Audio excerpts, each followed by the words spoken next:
Okay, in this tutorial, we're going to talk about Google Forms and how we can set up a new form. In this particular module, you're going to need to design a Google survey and a Google quiz. So I'm going to give you a quick demonstration of a Google survey, and then we're going to spend a little bit of time creating a Google quiz. So the first thing you'll want to do is go to your Google Drive and click on New. You'll get a prompt. You'll come down here for more. And if you click on this arrow, you're going to get a choice between a blank form and a template. I just want to quickly show you the template option so that you can see the various types of templates that are available. You can have a party invite, you can gather contact information, you can get a sign-up form. These are just some very basic templates. But we're going to start out with a blank Google form for our survey. The first thing you want to do, just so you know, is you can go up here to the settings and you can set some parameters.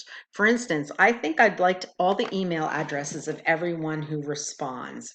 Okay, maybe you'd like them to get a little kickback that says that they responded to our survey. It's good if they request it, or you can set it up so that they automatically get one. You might want folks to respond to your survey only once, so you would click that. And your other options down here are just whether or not they can see a summary chart of all the responses and things that people submit. But you can also let them edit it if they want to go back in and make changes, but I think it's good just to get a survey and collect that data. So you're going to want to hit save. And the first thing we're going to do here is we're going to give our survey a form. So we're just going to call this test survey. Okay. You see up here, you've got two tabs, questions and responses, and we'll talk about those in a second. And up here, you're going to want to give your form a title, but if you just click on it, it's going to name it test survey, very similar. Okay, here you can put a description of your survey, why you're taking the survey. This is where folks will type in their email addresses so that you know that it's a valid email. And then you simply come down here and we're going to start adding questions. So the first thing, the question might be something like, how old are you? Okay, here's where you can choose how you want to set your questions up. You can just have them simply write their answer in. You can give them a multiple choice, or I really like this one. This is a kind of a grid choice. So you can set that up and you can say row 1 is, 21 to 30 as an age group. Row 2 might be 31 to 40. And then you'll come down here to the next one. I can get this to move. We'd have it made. There we go. You might want to add another row that says 41 to 50 and so forth. And that way folks have a chance to put in whatever they would like. Okay. You might want to say that it requires a response. Here in the column, you might want to say, give them another option such as, let's see, row 1 would be age 21 to 30, and then you could here put actual age, okay, so that they would have to put that in, or you could say, and I'm not sure, whatever you want, but you could give them some options. And that's kind of cool because then they have a choice. The same with the linear scale. You could ask a question that says something like, on a scale of 1 to 10, how important is age? We'll just throw that in there, and then they can you can put them 1 to 5 or 1 to 10 if you want to give them a range. And the first label would be 1, the second label would be 2, etc. And you can do that way. Or you can just do a basic multiple choice question that says something like, go back again to what is your age? There's all kinds of modifications you can do for your questions. And over here then, if you want to add a question, you simply hit the plus mark and add in whatever questions you want. You can I think this is really cool because you can actually add an image. So if you have a question or a survey, you want to ask a question about a specific image, you can do that here. So on and so forth. It's pretty simple. You can make it required that they cannot move any further in the quiz until they answer it, but it's all really good. And then once you're done making your quiz, you can save it. It automatically saves because that's how Google works. You can customize your theme up here if you would rather it be blue than purple, or whatever. You can actually put an image in by choosing here and put a picture in if you choose to. You can select from their artwork, or if you have your own artwork on your computer. They just have some really cool themes that you can use.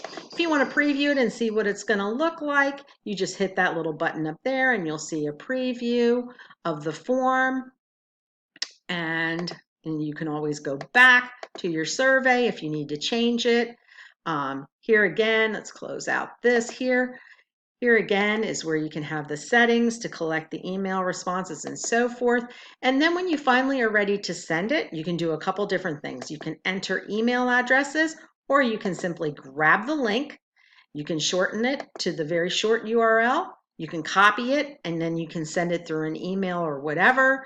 You can embed it if you choose to embed it into something that you might have on a website, all kinds of really cool features. And those are the simple things for the surveys. Now, when those responses come in, you can actually look at individual responses as they come in. And we're going to take a look at that in a little bit after we get some responses to our survey, which we haven't totally built out. But one of the things that I want to show you right here is that you can automatically click right here and you can create a spreadsheet, and it will automatically open up in Google Sheets, and it'll give you a timestamp of when that person responded, the email address, and then the answers to the questions. So it's really pretty cool the way you can get everything all in one little place.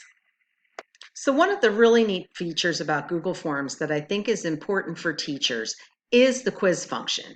Now, to get to that function, you want to go up here to the settings, and you'll see that there are three choices. You can do a presentation, your basic one, which we did for our survey, or you can click on quizzes. So if you want to make this a quiz, you're going to make this a quiz right here. And here are some of the functions of the quiz. Okay, so you can release a grade immediately after a student submits their quiz, or you can choose later after you manually review it. I always like that because if a quiz is open for a length of time, you might not want them to know how they've done or what their answers are so they can share them with other students. So in this case, you probably won't want to give them the correct answers because you would like to keep those sort of a secret so that there's no cheating, but they can know if they've missed if you choose to let them know that. And of course, you want to let them know what the points values are for each question. So now that we've set this up as a quiz, we also requested an email address. So obviously the student needs to be able to put in this is to let them know that it's collecting their email addresses. We're going to title this, we're going to call this quiz example. Whoops. Once again, if I click up here in this left corner, I get the actual name, quiz example. Okay, for the first question, my question, I'm going to assign it a point value. I'm not sure it's going to let me do that up here. Can't remember exactly how that's going to happen, but we're going to put a new question here, and we're going to put, let's see, what would be a good question? One, whoops, sorry, 2 times 2 equals, okay, whoops, and it's not, this is like 2 times 2 equals what? Okay, and we put a little question mark there. So are we going to want that to be a short answer? Or we want to make it a multiple choice? Do we want them to check the right answer? Once again, we've got lots of choices. So let's just keep it multiple choice and say that option 1 is 5. We want to add another option, which is going to be 4. See, it automatically even told you that's going to be the right answer. You want to add another option. We'll say maybe, whoops, won't let me do it. 6 gets a little temperamental here. We'll go with 3. We'll add another one for 2. It'll give us some options. Okay. So after you add in all your choices, you come down here to the answer key, and your answer obviously is 4, okay? And you're going to maybe give that a point value of 1, okay? So that's your first question. Now you want to come over here and you want to add another question. Your next question might be 3 times 3. And I'm just throwing random questions in here just to give you an idea. Once again, we can do a short answer. We can do multiple choice. We can do whatever we choose to do. Let's try drop down. Okay, option 1 is going to be 4. Option, let me see, we're going to add 4, 3, 2, 1 as options, or we can change them to be like 4, 6, 9. This just gives you an opportunity for a variety of options. Okay. And when they go to take that question, answer that question, they'll drop down and click the correct one. Answer key, your answer key is going to be 9 is the correct answer, and that's going to be worth 2 points. Okay. So on and so forth. We can add questions. So once you're done, total points for this quiz so far is 3. Next thing you want to do is you're going to want to preview what this quiz is going to look like for your students. You're going to click on the eye, and here's an example. 2 times 2, you have a choice. You're going to click the right answer. Here, you're going to choose between 4, 6, and 9. 3 times 3 is 9. And then you're going to submit. Oops, here's where you have to put your email in. Sorry, we'll just throw that in there. Hit submit. Quiz example, your response has been recorded. Okay, so if I go back to my quiz example here, you'll see that I have one response, and I can take a look at that. The score is correct. Okay, I can see how they did. They got the questions correct. It gives you this really cool graph. I can look at the individual person to see that, okay, this student did really well. If the question was wrong, it would tell me whether or not they got the question wrong. So this is just all really cool. And once again, you have this option to create a spreadsheet that's going to show you everything you need to keep track of your quiz. Okay, so here is my name, my email address. I took this today. My score is 3 out of 3. I got the right answer for this one, and I got the correct answer for that one. So here again, you would just click the share button, and you can either add the names of the students you want, or you can create a shareable link that you can give to your students. You would just copy the link and put it in your learning management system, or however you're distributing the quiz for your online students. Click done, and that's how we create a very simple Google quiz. Thanks for watching.